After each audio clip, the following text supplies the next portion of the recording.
ADA ಅಂತ ಹೇಳಿದ್ರೆ aeronautical development ಏಜೆನ್ಸಿಯವರು ಹುದ್ದೆಗಳಿಗೆ ಅರ್ಜಿಯನ್ನ ಕರೆದಿದ್ದಾರೆ. ಟೋಟಲ್ 5 ಹುದ್ದೆ ಖಾಲಿ ಇದೆ. ಉದ್ಯೋಗ ಸ್ಥಳ ಬೆಂಗಳೂರು, ಕರ್ನಾಟಕ.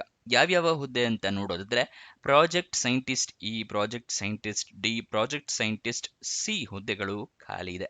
ಸ್ಯಾಲರಿ 1,08,073 ರೂಪಾಯಿಂದ ಹಿಡಿದು 2,01,794 ರೂಪಾಯಿ ತನಕ ತಿಂಗಳಿಗೆ ಸ್ಯಾಲರಿ ಇರುವಂತಹ ಜಾಬ್ಗಳು ಇದಾಗಿದೆ.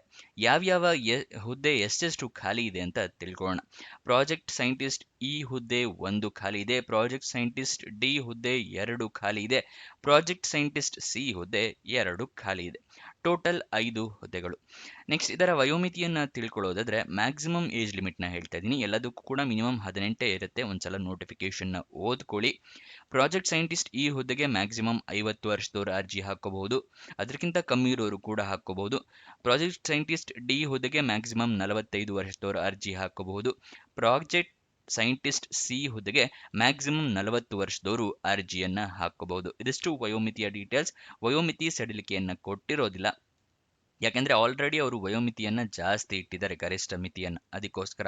ನೆಕ್ಸ್ಟ್ ಯಾವ್ಯಾವ ಹುದ್ದೆಗೆ ಎಷ್ಟೆಷ್ಟು ಸ್ಯಾಲರಿ ಅಂತ ತಿಳ್ಕೊಳ್ಳೋದಾದ್ರೆ ಸೈಂಟಿಸ್ಟ್ ಈ ಹುದ್ದೆಗೆ 2,01,794 ರೂಪಾಯಿ. ಸೈಂಟಿಸ್ಟ್ ಡಿ ಹುದ್ದೆಗೆ 1,24,612 ರೂಪಾಯಿ.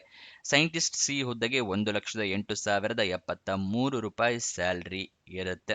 ನಿಮಗೆ ಯಾವುದೇ ಡೀಟೇಲ್ಸ್ ಬೇಕು ಅಂತ ಹೇಳಿದ್ರೆ ಸ್ಕ್ರೀನ್ಶಾಟ್ ತಗೋಬಹುದು. ವಿಡಿಯೋನ ಪಾಸ್ ಮಾಡಿ.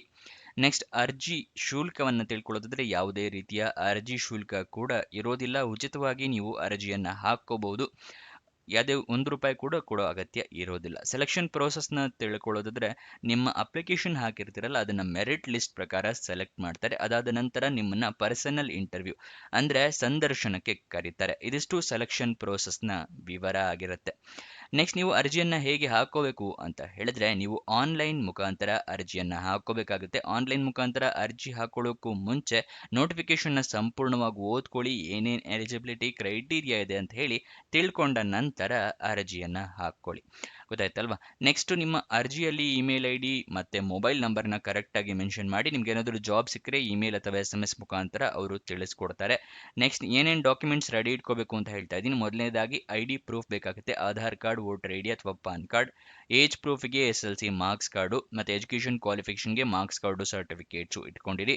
Recent passport size photograph. Experience ಏನಾದರೂ ಇದ್ರೆ ಎಕ್ಸ್ಪೀರಿಯನ್ಸ್ ಸರ್ಟಿಫಿಕೇಟ್ ಇಟ್ಕೊಳ್ಳಿ. ಗೊತ್ತಾಯ್ತಲ್ವಾ? ಇದಿಷ್ಟು ಡಾಕ್ಯುಮೆಂಟ್ಸ್ನ ಸ್ಕ್ಯಾನ್ ಮಾಡಿ ಇಟ್ಕೊಳ್ಳಿ. ಮೊಬೈಲ್ನಲ್ಲೇ ಅರ್ಜಿಯನ್ನು ಹಾಕ್ತೀರಾ ಅಂದರೆ ಫೋಟೋ ತೊಗೊಂಡು ಇಟ್ಕೊಳ್ಳಿ ಎಲ್ಲ ಡಾಕ್ಯುಮೆಂಟ್ಸು. ನೆಕ್ಸ್ಟ್ ಅರ್ಜಿ ಶುಲ್ಕ ಇರೋಲ್ಲ, ಅದಕ್ಕೋಸ್ಕರ ಅಪ್ಲಿಕೇಶನ್ ಎಲ್ಲ ಫಿಲಪ್ ಮಾಡಿ 2 ಸಲ ಚೆಕ್ ಮಾಡಿ ಅಪ್ಲಿಕೇಶನಲ್ಲಿ ಡೀಟೇಲ್ಸ್ ಎಲ್ಲ ಕರೆಕ್ಟ್ ಆಗಿದೆಯಾ ಅಂತ ಹೇಳಿ. ಅದಾದ ನಂತರ ಅಪ್ಲಿಕೇಶನ್ನ ಸಬ್ಮಿಟ್ ಮಾಡಿ. ಗೊತ್ತಾಯ್ತಲ್ವಾ? ಸಬ್ಮಿಟ್ ಮಾಡೋಕ್ಕಿಂತ ಮುಂಚೆನೇ ಎಲ್ಲ ಚೆಕ್ ಮಾಡ್ಕೊಳ್ಳಿ. ಸಬ್ಮಿಟ್ ಮಾಡಿ ಆದಮೇಲೆ ನಿಮಗೆ ತಿದ್ದುಪಡಿ ಮಾಡೋದಕ್ಕೆ ಅವಕಾಶ ಇರೋದಿಲ್ಲ. ಅಪ್ಲಿಕೇಶನ್ ಸಬ್ಮಿಟ್ ಮಾಡಿ ಆದಮೇಲೆ ಅಪ್ಲಿಕೇಶನ್ ನಂಬರ್ ಅಥವಾ ರಿಜಿಸ್ಟ್ರೇಷನ್ ID ಏನಾದರೂ ಬಂದರೆ ಅದನ್ನು ಬರೆದಿಟ್ಕೊಳ್ಳಿ. ನಿಮ್ಮ ಅಪ್ಲಿಕೇಶನ್ ಸ್ಟೇಟಸ್ ಚೆಕ್ ಮಾಡೋದಕ್ಕೆ ಬೇಕಾಗುತ್ತೆ. ಫ್ಯೂಚರ್ ರೆಫರೆನ್ಸಿಗೂ ಕೂಡ ಬೇಕಾಗುತ್ತೆ. ಅಪ್ಲಿಕೇಶನ್ ಓಪನ್ ಆಗಿದ್ದು 12 ಡಿಸೆಂಬರಿಗೆ. ಕೊನೆಯ ದಿನಾಂಕ ಇರೋದು 19 ಜನವರಿ 2026 ತನಕ ನಿಮಗೆ ಕಾಲಾವಕಾಶ ಇದೆ. ಅಷ್ಟರ ಒಳಗಡೆ ನೀವು ಅರ್ಜಿಯನ್ನ ಹಾಕೋಬೇಕಾಗತ್ತೆ.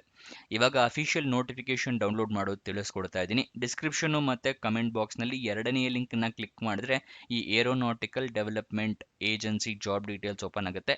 ಇಲ್ಲಿ ಫುಲ್ ಸ್ಕ್ರೋಲ್ ಡೌನ್ ಮಾಡಿ ಕೆಳಗಡೆ ಬನ್ನಿ. ಅಫಿಷಿಯಲ್ ನೋಟಿಫಿಕೇಶನ್ ಅಂತ ಇದೆಯಲ್ಲ ಅದರ ಪಕ್ಕದಲ್ಲೇ ಕ್ಲಿಕ್ ಹಿಯರ್ ಅನ್ನೋದನ್ನ ಕ್ಲಿಕ್ ಮಾಡಿ. ನಿಮಗೆ ನೋಟಿಫಿಕೇಶನ್ ಓಪನ್ ಆಗುತ್ತೆ. ಇಲ್ಲಿ ಎಲ್ಲ ಡೀಟೇಲ್ಸ್ನ ತಿಳ್ಕೊಬಹುದು. ಎಜುಕೇಷನ್ ಕ್ವಾಲಿಫಿಕೇಷನ್ನು ಏನೇನು ಇದೆ ಅದೆಲ್ಲ ತಿಳ್ಕೊಬಹುದು. ಆನ್ಲೈನ್ ಅಪ್ಲಿಕೇಶನ್ ಪ್ರೋಸೆಸ್ ಏನಿರುತ್ತೆ, ಏನೇನು ರಿಕ್ವೈರ್ಮೆಂಟ್ಸ್ ಇದೆ ಅದೆಲ್ಲದು ಕೊಟ್ಟಿರ್ತಾರೆ.